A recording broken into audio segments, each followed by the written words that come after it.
وعلم آدم الأسماء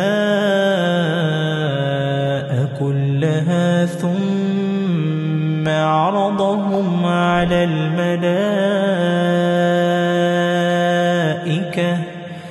فقال أنبئوني بأسماء هؤلاء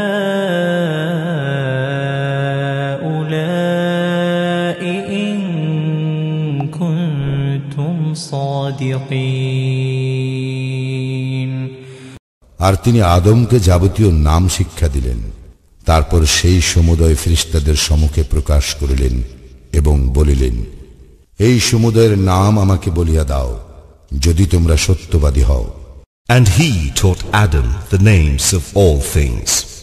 Then he placed them before the angels and said, tell me the names of these if you are right.